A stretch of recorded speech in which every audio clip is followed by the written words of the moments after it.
GST reports in tally. एक regular dealer normally जो GST return file करता है वो है जीएसटीआर 1, जीएसटीआर 3B और हाल ही में नया रिटर्न फॉर्म QRMP यानी कि क्वार्टरली रिटर्न मंथली पेमेंट का ऑप्शन भी अवेलेबल हुआ। हालांकि वो जीएसटीआर 3B रिटर्न ही है, बट वहां पे हमें क्वार्टरली रिटर्न फाइल करना होता है, लेकिन पेमेंट हमें मंथली करना होता है। आप हमारे YouTube चैनल पर जाके इस स्कीम वर्क कैसा करता है ये पूरा का पूरा इंफॉर्मेशन वहां से कलेक्ट कर सकते हैं। तो हम बात करते हैं टैली प्राइम में कौन कौन से reports that is related to GST returns available हैं, उसको हम इस वीडियो में समझेंगे। तो जीएसटी रिटर्न कौन कौन से फाइल करने हैं? दो रिटर्न फाइल्स करने हैं, दैट इज जीएसटीआर 1 और GSTR 3B। Display statutory report that is GST. अब यहाँ पे टैली प्राइम में हम देख सकते हैं GSTR 1, GSTR 2, GSTR 3B।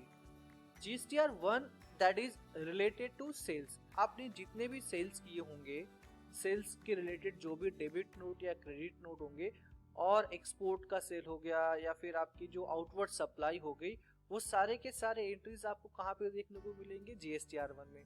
And just opposite, अगर आपके परचेस है, इनवर्ड सप्लाई है, तो वो जीएसटीआर 2 में देखने को मिलेंगे।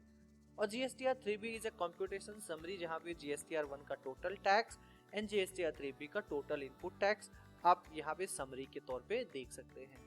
आपको रिटर्न जो फाइल करना है वो जीएसटीआर 1 फाइल करना है और जीएसटीआर 3B। जीएसटीआर 1 आप चाहो तो मंथली, क्वार्टरली, डिपेंड करता है कि आपका टर्नओवर क्या है, उस हिसाब से फाइल कर सकते हो।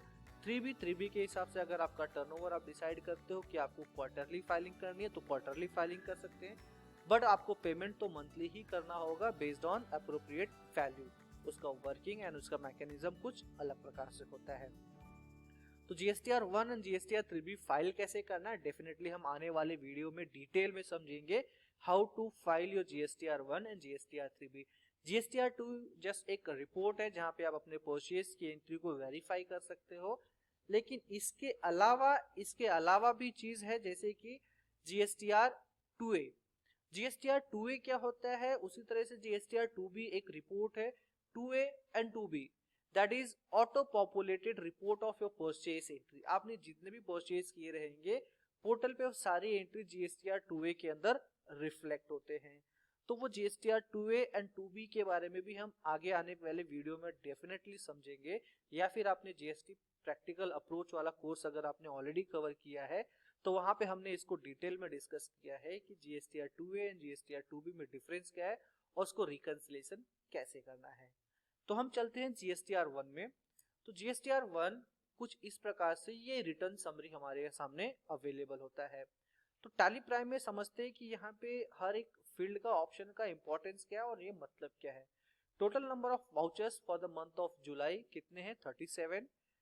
दैट इज उसमें से 9 एंट्रीज ऐसे हैं जो कि रिलेटेड टू सेल्स के हैं, 8 एंट्रीज में कोई प्रॉब्लम नहीं है, 27 एंट्रीज ऐसी है जो कि जीएसटीआर 1 से रिलेटेड नहीं है।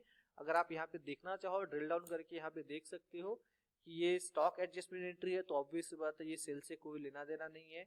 उसी तरह से यहाँ पे आप इसके journal, payment, receipt, journal entry, जो कि सेल्स से इसका कोई लिंक नहीं है, तो यहाँ पे ये नॉट रिलेवेंट में आ जाता है। इंक्लूडेड यानी कि ऐसी एंट्री जो जीएसटी में इंक्लूडेड है। और सबसे इंपॉर्टेंट चीज यहाँ पर है ये कि अनसर्टेन ट्रांजेक्शन, यानी कि ये ऐसी ट्रांजेक्शन है जिसका कुछ श्योरिटी नहीं है, यानी कि यहाँ पे एरर के तौर पे यहाँ पे रिफ्लेक्ट कर रहा है। मेक श्योर कि ये एंट्री आपकी हमेशा क्या होनी चाहिए, यहाँ पे जो एरर है वो 0 होना चाहिए। अब इस एंट्री को देख सकते हैं, स्टारटेक इंडिया प्राइवेट लिमिटेड को information required for generating table wise detail is not provided, यानी कि जो एंट्री हमने रिकॉर्ड की उसमें कुछ न कुछ इन्फॉर्मेशन इनकम्प्लीट है। आप एंटर करके इसको अगर देखना चाहो तो यहाँ पे पार्टी का जीएसटी रजिस्ट्रेशन नंबर गलत दिखा रहा है। अब ये पार्टी का जीएसटी रजिस्ट्रेशन नंबर गलत है तो हो सकता है कि पार्टी का जीएसटी नंबर सच में गलत हो। अगर ये गलत है तो आपने को करेक्ट जीएसटी नंबर एंटर करना है। अगर आपने वेरीफाई कर लिया नहीं ये राइट है लेकिन फिर भी टैली रॉन्ग दिखा रहा है, तो आप यहाँ पे एक्सेप्ट जीएसटी रजिस्ट्रेशन नंबर पे क्लिक कर सकते हो कि यस ये मेरा राइट है, आप भले ही गलत दिखा रहे हो। कभी कभी टैली में ऐसा प्रॉब्लम्स होता है कि जीएसटी रजिस्ट्रेशन नंबर राइट है बट वो गलत दिखाता है। तो यहाँ से क्या हो गया, यहाँ से ये एंट्री निकल गई। अब यहाँ से टोटल नंबर ऑफ एंट्रीज कितने हो गए, 9। अब बात करें टेबल वाइज इंफॉर्मेशन की, तो इस टेबल वाइज इंफॉर्मेशन को हम जब GSTR 1 फाइल करेंगे तो और डिटेल में समझेंगे, लेकिन एक ब्रीफ समरी के तौर पे B2B यानी कि बिजनेस टू बिजनेस, आपने किसी सामने वाले पार्टी को सेल किया जो GST होल्डर है, चाहे वो रेगुलर डीलर हो चाहे वो कंपोजिट डीलर हो, तो वो एंट्री आपकी B2B में काउंट होती है। B2C लार्ज यानी कि आपने ऐसे नॉन GST होल्डर को सेल किया है जिसके इनवॉइस की वैल्यू 2.5 लाख के अबव है और वो दूसरे स्टेट से बिलोंग करता है, यानी कि दूसरे स्टेट में अगर कोई बायर है जो GST होल्डर नहीं है और आपने उसको सेल किया 2.5 लाख के ऊपर, तो वो इनवॉइस कहलाता है B2C लार्ज। B2C स्मॉल वो इनवॉइस है जब आपने किसी कंज्यूमर को नॉन GST होल्डर को सेल किया, चाहे वो आपके स्टेट का हो चाहे किसी भी स्टेट का हो। अगर आपके स्टेट का है तो कितने भी रुपए का प्रोडक्ट परचेज करी कोई फर्क नहीं, लेकिन अगर दूसरे स्टेट का है तो 2.5 लाख के नीचे रहेगा तो B2C स्मॉल। अगर वही दूसरे स्टेट का कंज्यूमर है 2.5 लाख के ऊपर है तो B2C लार्ज कहलाता है। क्रेडिट नोट, अगर B2B सेल्स के अगेंस्ट कोई आपका क्रेडिट नोट डेबिट नोट हो तो आपको यहाँ पे रिकॉर्ड आ जाएगा उसका एंट्री, और आपने कोई B2C लार्ज इनवॉइस के अगेंस्ट कोई credit note debit note record किया है तो वो यहाँ पे आपको रिफ्लेक्ट हो जाता है। एक्सपोर्ट इनवॉइसेस, आपने जो भी एक्सपोर्ट किए हैं दैट इज प्योरली एक्सपोर्ट हो, चाहे वो टैक्सेबल एक्सपोर्ट हो चाहे नॉन टैक्सेबल एक्सपोर्ट हो, आउट ऑफ इंडिया आपने जो सप्लाई किया, चाहे गुड्स की बात करूं चाहे सर्विस की बात करूं, तो वो इस टेबल में आपको यहाँ पे रिफ्लेक्ट होता है। Tax liability on advance receipt, वो भी हमने समझा था कि हमने जब जर्नल एंट्री के थ्रू टैक्स लायबिलिटी रेज की, वो एंट्री यहाँ पे हम देख सकते हैं। हमने कोई एडवांस पहले लिया था उसका इस महीने सेल हो गया, तो हमने जो एडवांस अमाउंट एडजस्ट करते हैं लायबिलिटी का वो यहाँ पे देख सकते हैं। और ऐसे प्रोडक्ट ऐसे सर्विस ऐसे गुड्स जिसपे कोई GST एप्लीकेबल नहीं है तो वो रिलेटेड टैब में जाता है। HSN समरी, यहाँ पे HSN वाइज डिटेल देख सकते हो कि आपने कितने HSN वाइज प्रोडक्ट सेल किए हैं, और ये टोटल फिगर जो टैक्स का अमाउंट है टैक्सेबल अमाउंट है, ये आपके इस टोटल फिगर से मैच होना चाहिए। यहाँ पे टैक्सेबल अमाउंट टैक्स अमाउंट, अगर आप चाहते हो कि CGST SGST अलग अलग दिखे तो F12 कॉन्फ़िगरेशन में यहाँ पे ऑप्शन दिया हुआ है जहां पर आप टैक्सेबल अमाउंट IGST का टैब, CGST SGST सेस और टैक्स अमाउंट को अलग अलग देख सकते हो। डॉक्यूमेंट समरी यानी कि आपने कितने इनवॉइसेस रेज किए, चाहे वो डेबिट नोट हो क्रेडिट नोट हो परचेज हो, जितने भी इनवॉइस आपने रेज किए रहेंगे सारा का सारा डॉक्यूमेंट समरी यहाँ पे दिखता है, और ये इनवॉइसेस आपको at the time of filing GSTR 1 declare करना होता है। तो GSTR 1 जब फाइल करेंगे तो डेफिनेटली हम यहाँ पे इसको समझेंगे। अमाउंट एडजस्टमेंट एडवांस वाली बात है, ये एडवांस एडजस्टमेंट का है। राइट साइड में यहाँ पे टैब बटन दिए हुए हैं, पीरियड चेंज करना है, कंपनी चेंज करनी है, और सबसे इंपॉर्टेंट चीज ये है कि ये तो हमारा जो समरी हम अब देख पा रहे हैं GSTR 1, ये हमारा रिटर्न समरी कहलाता है। अब इसको रेट वाइज अगर देखना चाहो, नेचर वाइज देखना चाहो तो नेचर व्यू पे क्लिक करके डिटेल में यहाँ पे डिटेल कर सकते हो। अब यहाँ पे देख सकते हो कि आपने जो लोकल सेल्स किया है टोटल अमाउंट इतना है, उसमें से आपका 12% का इतना सेल है, 18% का इतना है, एग्जेम्प्ट इतना, नेल रिलेटेड इतना, इंटरस्टेट में 5% का सेल कितना, यानी रेट वाइज सेल्स भी आप देख सकते हो। हालांकि हमने जितनी भी एंट्री देखी हमने कहीं पे भी लेजर अपना रेट वाइज क्रिएट नहीं किया था, और ना ही CGST SGST में हमने कोई रेट डिफाइन किया, हमने सिर्फ simple input CGST output CGST ledger follow किया है। लेकिन जो GST रेट हमने स्टॉक आइटम में, जो GST रेट हमने सर्विस लेजर में डिफाइन किया, उसके अकॉर्डिंगली यहाँ पे बाय डिफॉल्ट ये सारे के सारे टेबल क्या होते हैं, अपडेट होते चले जाते हैं। तो यहीं पर आपकी लायबिलिटी जो अमाउंट रहेगी एडवांस की वो भी एडजस्ट हो जाएगी, अगर आपका लेस ऐड करना तो वो यहाँ पे ऐड हो जाएगा। तो ये हो गया आपका GSTR 1 समरी। अब हम बात करते हैं GSTR 2 की। तो GSTR 2 is report of all inward supply transaction. GSTR 1 आपका outward supply related information contain करता है, तो GSTR 2 आपका इनवर्ड सप्लाई रिलेटेड। ये भी यहाँ पे भी इंफॉर्मेशन के तौर पे टोटल नंबर ऑफ एंट्रीज, इतने एंट्रीज हैं जो करेक्ट है, 4 नंबर ऑफ एंट्रीज हैं जिसमें मिसमैच इंफॉर्मेशन दे रखी है। तो सबसे पहले हमें ये रिजॉल्व करना होता है कि यहाँ पे मिसमैच इंफॉर्मेशन कौन कौन से हैं। आप इसे एंटर करके ड्रिल डाउन दे सकते हैं। ये आपका परचेस एंट्री है, दैट इज इंपोर्ट परचेस जो आपने परचेस किया, तो यहाँ पे आपने bill of entry number mention नहीं किया है। Entry date let's say 5th of July, port code आपने जो प्रोडक्ट मंगाया उसका पोर्ट कोड नंबर, ये इंफॉर्मेशन आपने at the time of recording purchase entry mention नहीं किया था। तो ये 7 डिजिट का आपका इंफॉर्मेशन होता है बिल ऑफ एंट्री नंबर। यहाँ पे 7 डिजिट मैंने मेंशन कर दिया, और ये होगा 5 जुलाई का डेट।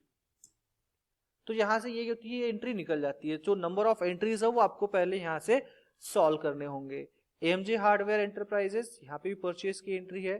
तो यहाँ पे हमने सप्लायर का ओरिजिनल इनवॉइस नंबर, सप्लायर का ओरिजिनल इनवॉइस डेट मेंशन नहीं किया था, तो ये भी हमें यहाँ पे मेंशन करना होता है। तो ये भी एंट्री यहाँ से निकल जाती है। तो नंबर ऑफ एंट्रीज आपको सारे के सारे अकॉर्डिंगली आपको करेक्ट करने हैं। एक बार आपने करेक्ट कर दिया तो ये नंबर ऑफ एंट्रीज यहाँ पे क्या हो जाने चाहिए, 0। यहाँ पे B2B इंफॉर्मेशन आपने जो परचेज किए, परचेज के अगेंस्ट अगर कोई रिटर्न है तो यहाँ पे देख सकते हैं। और ये इंफॉर्मेशन B2B जो आपने परचेज की अनरजिस्टर्ड डीलर से, import of service, import of goods, nil related purchase, credit note, debit note from unregistered dealer, ITC आपने कितने रिवर्स किए उसका सारा का सारा समरी, HSN समरी कितने परचेज किए हैं। हालांकि GSTR 2 रिपोर्ट का उतना इंपॉर्टेंस आज के टाइम अवेलेबल नहीं है। हमें इंपॉर्टेंट है कि हमें GSTR 2A जो हमें रिकनसाइल करना है वो हमारे परचेज के साथ रिकनसाइल कैसे करना हम वो आगे आने वाले वीडियो में समझेंगे। लेकिन ये परचेज रजिस्टर से आपको ये क्लियर कट आइडिया आ जाएगा कि हमने परचेज किया है तो हमारे नंबर ऑफ परचेज कितने हैं, उनका डेबिट नोट क्रेडिट नोट क्या है वो देख सकते हैं। लेकिन अगर यही चीज को आप वेरीफाई करना चाहते हो तो आप इस चीज को GSTR 3B से भी वेरीफाई कर सकते हो। GSTR 3B में अगर हम एंटर करते हैं तो हम यहाँ पे सेल्स और परचेज दोनों एंट्रीज साथ में देख सकते हैं। F12 में आप tax breakup wise option yes कर सकते हैं। वापस वही इंफॉर्मेशन, नंबर ऑफ एंट्रीज कितने हैं, अनसर्टेन ट्रांजेक्शन में वही एंट्रीज जो हमने अभी पेंडिंग रखी थी GSTR 2 में वो एंट्री हमें यहाँ पे करेक्ट करनी होगी, और ये एंट्री हमने करेक्ट करके यहाँ पे सेव कर दी। अब यहाँ पे प्रॉब्लम क्या आ रही है कि हमने यहाँ पे एंट्री सब कुछ प्रॉपर लिया है तो फिर यहाँ पे मेंशन क्यों, एरर क्यों आ रहा है। अब अगर इसको एंट्री को देखना चाहो तो चलिए इसको देखते हुए वेरीफाई करते हैं। पार्टी महाराष्ट्र की है, यानी कि पार्टी का महाराष्ट्र है तो लोकल ट्रांजेक्शन होना चाहिए। इनपुट CGST SGST वो भी चार्ज किया हुआ है।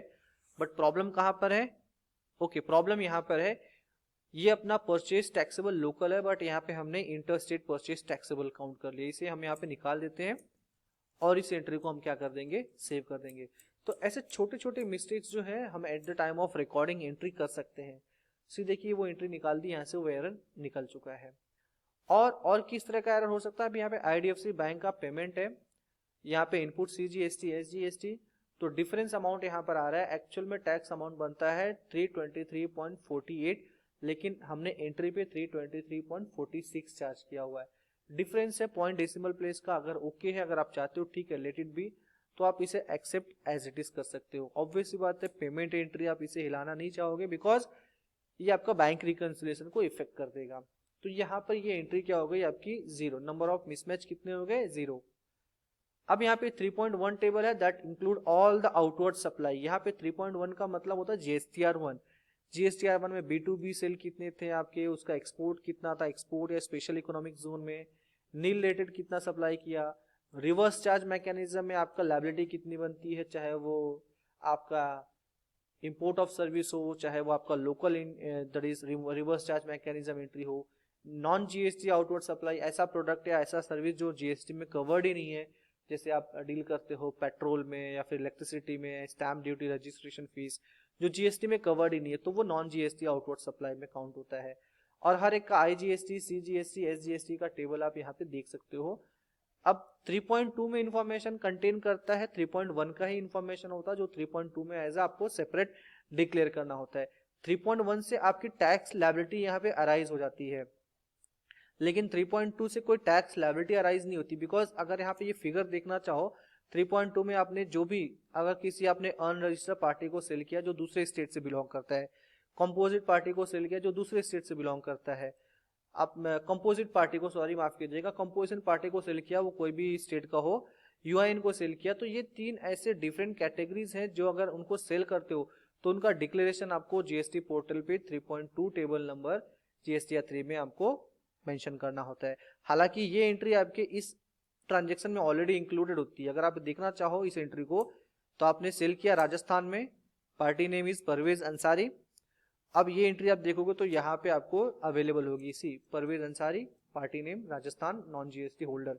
अगर नॉन GST होल्डर को सेल करते हो अभी दूसरे स्टेट को तो डेफिनेटली आपको अलग से उसका डिक्लेरेशन देना होता है। इसे डिक्लेरेशन देने का मतलब ये हो गया कि ये पार्टी दूसरे स्टेट का है, तो डेफिनेटली ये टैक्स अमाउंट जो 4500 है, ये पोर्शन डिवाइड होगा सेंट्रल और उस पर्टिकुलर स्टेट के गवर्नमेंट को। पॉइंट नंबर 4 में आता है एलिजिबल आईटीसी, आपने कितने परचेज किए, इंपोर्ट ऑफ गुड्स पे कितना आईटीसी मिला आपको, इंपोर्ट ऑफ सर्विस में आरसीएम में कितना मिला, इनवर्ड सर्विस डिस्ट्रीब्यूशन यानी कि जब आपका आईएसडी सर्विस आपने ले रखी हो तो आपका जो हेड ऑफिस आपको इनपुट सर्विस डिस्ट्रीब्यूट करता है वो भी यहाँ पे कितना मिला आपको, all other ITC normal purchase, ITC कितने रिवर्स हुए हैं, कितने अदर इनएलिजिबल हुए हैं, और ये इनएलिजिबल कितने थे, आपने कितने आईटीसी रिवर्स किए, और अदर केसेस में कितना आपका रिवर्सल होता है। यहाँ पे आ जाता है आपका total value of exempt nil purchase, आपने ऐसे परचेस कितने की जिसपे कोई टैक्स आपने पे नहीं किया हुआ है, और यहाँ पे reverse charge, import service, import credit block, और यहाँ पे एडवांस रिसीट का एडजस्टमेंट का टैग। तो ये जो एक समरी के तौर पे हम यहाँ पे आपको इन्फॉर्म कर रहे हैं। डेफिनेटली जब हम जीएसटीआर 3B रिटर्न फाइल करेंगे तो हर एक टैब को डिटेल में समझेंगे। राइट साइड में अगर इन्फॉर्मेशन के तौर पे पीरियड, कंपनी, नेचर, व्यू अगर करना चाहो तो रेट वाइज भी यहाँ पे कर सकते हो, इसको डिटेल में मैं यहाँ पे कर देता हूँ डिटेल में। तो आप यहाँ पे रेट वाइज सेल्स और रेट वाइज यहाँ पे इसका परचेज भी देख सकते हो। आपके टोटल टैक्स लायबिलिटी जो है यहाँ पे इनपुट क्रेडिट इतना बनता है, और टोटल टैक्स लायबिलिटी आपको यहाँ पे दिख जाता है, टोटल टैक्स लायबिलिटी 2,35,000। तो टोटल लायबिलिटी को आईटीसी के साथ एडजस्ट कैसे करना है, कौन सा हेड किसके एडजस्ट होगा, वो डेफिनेटली हम आने वाले वीडियो में सीखेंगे। लेकिन एक ओवरव्यू के तौर पे हम ये समझ रहे हैं कि जीएसटीआर 1 और जीएसटीआर 3B दिखता कैसा है। बेसिस ऑफ वैल्यू में इंफॉर्मेशन दी हुई है कि आप इसे कैसे देखना चाहते हैं। Allow tax value difference up to 0 greater than और लेस देन, यानी कि अगर कोई डिफरेंस अमाउंट को आप इग्नोर करना चाहते हो तो यहाँ पे देख सकते हो। Start adjustment, open GST portal, यहाँ से आप डायरेक्टली जीएसटी पोर्टल भी लॉग इन कर सकते हो, यानी कि अगर मैं क्लिक करता हूँ तो मुझे डायरेक्टली जीएसटी पोर्टल के वेबसाइट पे लेके चला जाएगा। ये तो बात हो गई जीएसटीआर 1, जीएसटीआर 2, जीएसटीआर 3B की। ई-वे बिल रिपोर्ट हम अगले वीडियो में डिस्कस करेंगे, इसको डिटेल में उसको वहां पे कवर करेंगे। चालान रिकंसिलेशन, अगर आप जीएसटी पेमेंट करोगे तो चालान के पेमेंट यहाँ पे आपको रिफ्लेक्ट होंगे। जीएसटी एनुअल कंप्यूटेशन, जीएसटीआर 9 अगर आप एनुअली फाइल करते हो, दैट इज अगर आपको अप्लीकेबल है बेस्ड ऑन टर्नओवर, तो ये इन्फॉर्मेशन यहाँ पे लायबिलिटी टोटल, आपका इनपुट टैक्स क्रेडिट पूरा का पूरा एक्यूमुलेट होता है पूरे होल ईयर का, जहां पे ये सारी की सारी इन्फॉर्मेशन आपने कितना परचेज किया, कितना सेल किया, और as per required GSTR 9 tab के हिसाब से। अगर आपने जीएसटी प्रैक्टिकल कोर्स को कंप्लीट किया है तो डेफिनेटली जीएसटीआर 9 डिटेल में हमने वहां पर डिस्कस किया है कि कौन से टेबल में क्या क्या इन्फॉर्मेशन हमें डिक्लेयर करनी होती है। तो जस्ट एक ओवरव्यू के तौर पे यहाँ पे इन्फॉर्मेशन आपको मिल जाती है। टोटल जीएसटी रेट सेटअप, अगर आपने जीएसटी रेट सेटअप करना है प्रोडक्ट का, स्टॉक आइटम का, तो यहाँ पे आके आप उसको सेटअप कर सकते हैं, जो कि हमने स्टार्टिंग ऑफ द कोर्स ही समझ लिया था। Update party GST registration number, अगर किसी का जीएसटी रजिस्ट्रेशन नंबर आपने अपडेट नहीं किया है तो यहाँ से आप आके उसको अपडेट कर सकते हैं। सारे पार्टी का डिटेल यहाँ पे देख सकते हैं, जीएसटी नंबर किसका अपडेटेड है, पार्टी टाइप किसने क्या मेंशन किया हुआ है, रजिस्ट्रेशन कंट्री क्या, आप इसे एक्सपोर्ट भी कर सकते हैं एक्सेल में। ये तो बात हो गई अपने जीएसटी रिपोर्ट्स की। अब हम आगे आने वाले वीडियोस में ई-वे बिल कैसे मैनेज करना है, जीएसटीआर 1 कैसे फाइलिंग करनी है, input tax output tax credit adjust कैसे होता है, ओल्ड मैकेनिज्म क्या था, न्यू मैकेनिज्म क्या है, उसको हम डिटेल में समझेंगे। अभी तक हमने जितने भी केसेस अंडरस्टैंड किए that all was related to recording entry in Tally Prime. Tally Prime में करेक्ट वे से एंट्री कैसे रिकॉर्ड करना है हमने वो सीख लिया। अब हम मूव करेंगे that is next level of entry of adjustment, reporting etcetera.